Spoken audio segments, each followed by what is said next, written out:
Now we're going to find limits graphically. In order to find a limit graphically, you're all going to have to make a sketch or pull out your graphing calculator. We'll do these other two types on another day.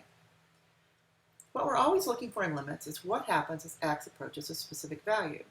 So this is the limit. This is telling me that's what we're going to do. This is the value that x is approaching. This is the function, and don't forget your function. And here's the limit. You also have to have that equal sign.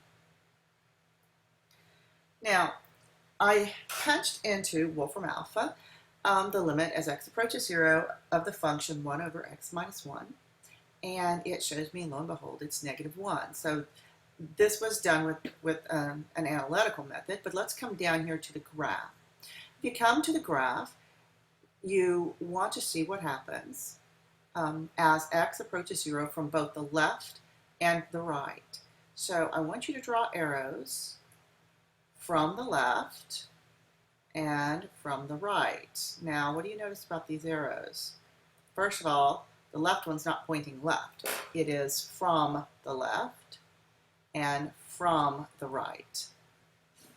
So the left limit is what happens to this function as I approach 0 from the left. Well, it's approaching -1. Let me switch colors. What happens as I approach it from the right? It is also approaching -1.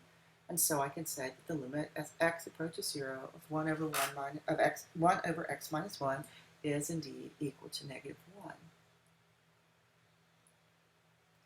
Now, in this case, I don't have the function. I mean, I could figure it out, but I don't have what the functional values are. So in my limiting process, I'm just going to use f's. Now, suppose I look at, let's see what this point right here is. This point is -2, and the value at this corner here is 3. So let's look at this. The limit as x approaches -2. Now I want it from the left first. Okay, so this is from the left. It's coming up and it is approaching 3. Now we're going to do it from the right. I'm drawing the arrow. So from the right, what value is this function approaching? Well, I can also say the limit as x approaches -2 from the right of my function. Don't forget your function because that invalidates everything. That's also equal to 3. Now I can pick another point. Let's pick one that's fairly easy to find here. Let's do this point right here. And what is this point right up here? Do my dots down. So this is 3, and the value up here is 8. All right, so if I go from the right first, it doesn't matter which one you do first. The limit as x approaches 3 from the right of my function is equal to 8. Switch colors. Here's my arrow. The limit as x approaches 3 from the left of f of x is also equal to 8. So for this one, I can say definitively that the limit as x approaches 3 of f of x is equal to 8. Just like I'm able to over here to say the limit as x approaches 2 of f of x is equal to 3.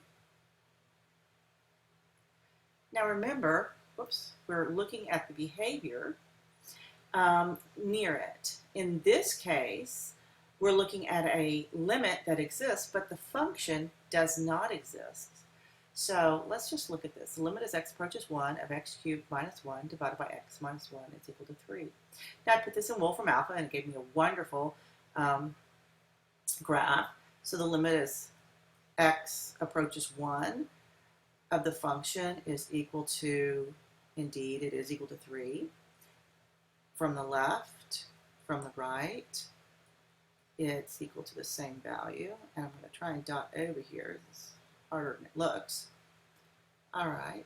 So I can say the limit as x approaches 1 of my function is equal to 3. However, the function does not exist at x equal 1. F of 1 does not exist. Remember, we're looking for the behavior. It can even have a different value. For example, let's look at this. If I were to look at the limit as x approaches 1 from the left and from the right, I can see that the limit of f of x as x approaches 1, this is equal to 1. However, f of 1 is equal to 2. So a limit can exist at a point on a curve, but not equal the functional value. Now, it's also possible for the limit to not exist. If I come over here and I look at the limit from the left at x equals 2, the limit as x approaches 2 from the left of f of x is equal to 4. And if I switch this, and now I go from the right, all right, the limit as x approaches 2 from the right of f of x is equal to 1. These two limits don't agree, so the limit as x approaches 2 of f of x does not exist. However, the functional value, f, evaluated at 2, is equal to 3.